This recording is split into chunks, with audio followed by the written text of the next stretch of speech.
Kakinada sea ports ఇప్పుడు అనేక అక్రమాలకు అడ్డాగా మారిందన్న విమర్శలు ఉన్నాయి.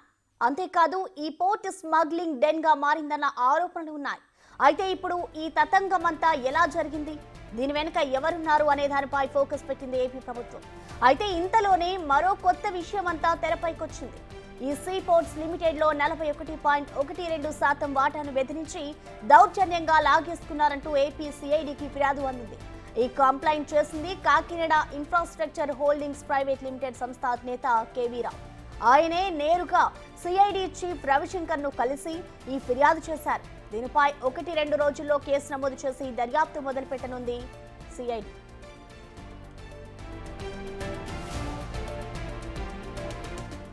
కాకినాడ సీ పోర్ట్స్ లిమిటెడ్ లో అధిక వాటా Kakinada infrastructure holdings private limited కు ఉండేది. ఈ పోర్ట్ను ఎలాగైనా తమ పరం చేసుకోవాలనుకున్న వైసీపీ ప్రభుత్వ పెద్దలు అప్పట్లో భారీ కుట్రకు తెరలేపారన్న ఆరోపణలు ఉన్నాయి.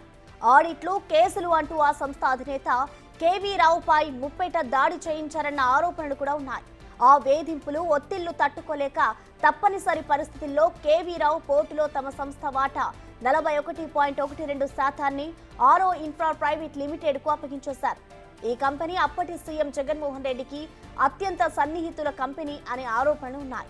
ఎంపీ విజయసాయిరెడ్డి అల్లుడిదే ఈ సంస్థ అని తెలుస్తోంది. వాటాల బదలాయింపు జరిగాక కాకినాడ సీ పోర్ట్స్ లిమిటెడ్ ఆరో ఇన్ఫ్రా రికార్డ్స్ లో అసోసియేట్ కంపెనీగా మారిపోయింది.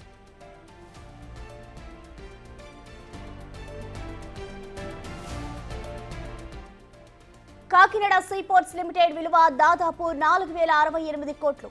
అందులో 41.12% వాటా అంటే 1,672 కోట్లు. ఆ వాటా లాగేసుకుని ప్రతిగా వాటాదారుకు చాలా తక్కువ మొత్తమే చెల్లించినట్లు ఫిర్యాదులున్నాయి. రాష్ట్రంలో ప్రభుత్వం మారడం, కాకినాడ పోర్ట్ వ్యవహారం వివాదాస్పదం కావడంతో ఇప్పుడు ఫిర్యాదు చేశారు కేవీ రావు.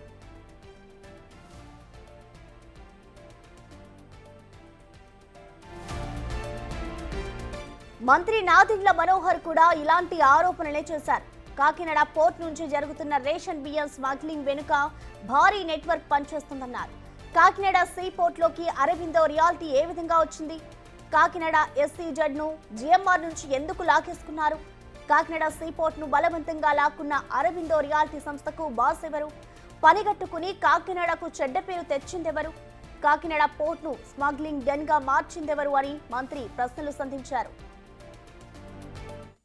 ఆంధ్రప్రదేశ్ తీరంలో ఏ పోర్టుకి లేని విధంగా కాకినాడ పోర్టులో రైస్ ఎగుమతి జరిగింది. ప్రత్యేకంగా వీళ్ళు ఎప్పుడైతే మెడ మీద కత్తి పెట్టి కాకినాడ సీ పోర్ట్స్ లిమిటెడ్ దగ్గర నుంచి వీళ్ళు పోర్టు లాగేసుకుని ఆరోబిందకు అప్పచెప్పారో ఆ రోజు నుంచి మీరు చూస్తే లెక్కలు ప్రతి ఒక్కరు కూడా ఆశ్చర్యం కలిగిస్తాయి. ఈ ఘటనపై కంప్లీట్ అప్డేట్స్ ని అమరావతి నుంచి మా ప్రతినిధి శివ అందిస్తారు. శివ, చెప్పండి, ఇప్పుడు ఏపీలో రాజకీయం అంతా కూడా see ports, Kakinada sea ports వ్యవహారం చుట్టే తిరుగుతుంది.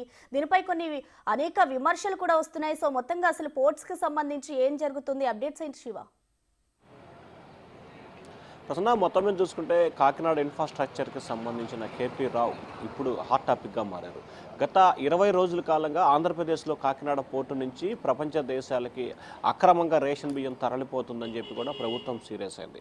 గతంలో ప్రతిపక్షంలో ఉన్నప్పుడు ఇదే అంశానికి సంబంధించి కూడా జనసేన, టీడీపీ తీవ్రస్థాయిలో ఆందోళన చేసిన పరిస్థితి కనిపించింది. 2-3 సార్లు పవన్ కళ్యాణ్ అక్కడికి వెళ్ళడానికి ప్రయత్నించినా కానీ అడ్డుకున్న ప్రయత్నం జరిగింది. తాజాగా 4 రోజుల క్రితం పవన్ కళ్యాణ్ సీ పోర్టుకు వెళ్ళి అక్కడ ఏదైతే సీజ్ చేసిన బియ్యాన్ని, తదితర అంశాలను కూడా క్షేత్రస్థాయిలో పరిశీలించాడు. అయితే తాజాగా గత కొన్ని సంవత్సరాలుగా కాకినాడ పోర్టుకు సంబంధించి ఒక డెన్లా మార్చుకొని ఇష్టానుసారంగా వ్యవహరిస్తున్నారు. అక్కడ ఏం జరుగుతుంది ఏంటనేది ఎవరికి తెలియదు అనేది ప్రభుత్వం చెప్తున్న వాదన. తాజాగా 2 రోజుల క్రితం ప్రెస్ మీట్ పెట్టిన నాదెండ్ల మనోహర్ ఇదే అంశాన్ని చెప్పారు. అసలు కాకినాడ సీ పోర్టులో 41.12% కేపీ రావు వద్ద నుంచి ఎందుకు బలవంతంగా అరవిందోకి ట్రాన్స్ఫర్ అయింది? అసలు ఇక్కడ అరవిందోకి సంబంధం ఏంటి?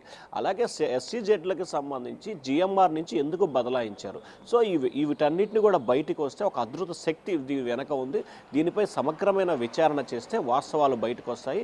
వీరు ఒక ప్రైవేట్ సామ్రాజ్యాన్ని అక్కడ తయారు చేసుకొని లక్షల మెట్రిక్ టన్నుల రేషన్ బియ్యాన్ని విదేశాలకు అక్రమంగా తరలిస్తున్నారని చెప్పి మంత్రి నాదెండ్ల మనోహర్ చెప్పడానికి 24 గంటల గడవక ముందే వెంటనే కేపీ రావు అనే వ్యక్తి, కాకినాడ ఇన్ఫ్రాస్ట్రక్చర్ లిమిటెడ్కి సంబంధించిన వ్యక్తి, తన బెదిరించి భయభ్రాంతులకు గురి చేసి తనపై అనేక రకాలుగా ఇబ్బందులు పాల్చేసి తనని తన కుటుంబ సభ్యుల్ని హింసించడంతో పాటు అనేక రకాలుగా ప్రలోభాలకు ఇబ్బందులు పెట్టారు.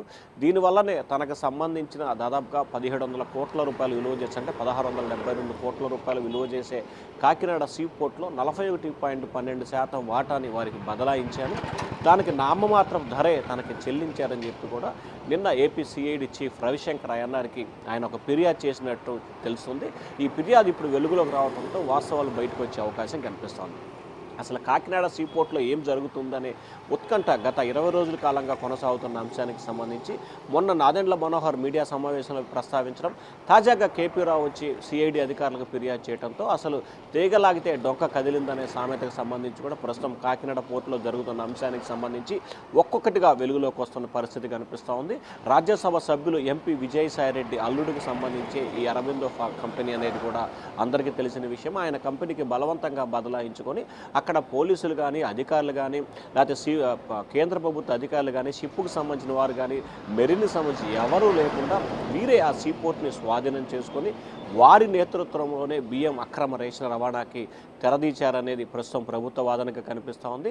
సో అయితే విజయసాయిరెడ్డి అల్లుడికి సంబంధించి ఇప్పుడు తాజాగా వెలుగులోకి రావడంతో సిఐడి ఇవాళ రేపట్లోనే దీనికి సంబంధించి విచారణ జరిపి అరవిందో ఫార్మ్ కంపెనీకి సంబంధించిన వ్యక్తులపై కూడా కేసు నమోదు చేసి దర్యాప్తు చేసే అవకాశాలు కనిపిస్తూ ఉన్నాయి. మరొక వైపు దీనికి సంబంధించి కూడా ఈరోజు ఏపీ క్యాబినెట్లో కూడా ప్రత్యేకంగా చర్చ కూడా జరగబోతున్నట్టు తెలుస్తోంది. ఎందుకంటే కాకినాడ పోర్టు రేషన్ మాఫియాకి సంబంధించి ప్రస్తుతం ప్రపంచ దేశాల్లో ఆంధ్రప్రదేశ్ రెడ్ కార్డ్తో కనిపిస్తూ ఉంది. సో ఈ నేపథ్యంలో దీన్ని అడ్డుకట్ట వేయడంతో పాటు కాకినాడ బ్రాండ్ ఇమేజ్ని కాపాడాలనేది ప్రభుత్వ ఆలోచనగా కనిపిస్తోంది. సో దానిలో భాగంగానే ఈ అంశానికి సంబంధించి క్యాబినెట్లో చర్చించబోతున్నారు. మరొక వైపు వైఎస్ఆర్సీపీ ప్రభుత్వం గత 5 సంవత్సరాలుగా చేసిన అక్రమాలు ఒక్కొక్కటిగా వెలుగులో తీస్తూ ప్రభుత్వం దానిపై విచారణకు ఆదేశిస్తుంది. తాజాగా ఏదైతే కాకినాడ సీపోర్టుకు సంబంధించి జరిగిన అక్రమాలపై వెలుగులోకి తీసుకురావడం, తాజాగా సిఐడి అధికారులకు ఫిర్యాదు రావడంతో ఇప్పుడు బాల్ మొత్తం కూడా ప్రభుత్వం కోర్టులో ఉంది. మరి ప్రభుత్వం ఏ రకంగా విచారణ చేపట్టబోతుంది, ఏ రకంగా ముందుకు వెళ్ళబోతుందనే ఉత్కంఠ అయితే కొనసాగుతూ ఉంది. Prasanna. Okay Shiva, thank you.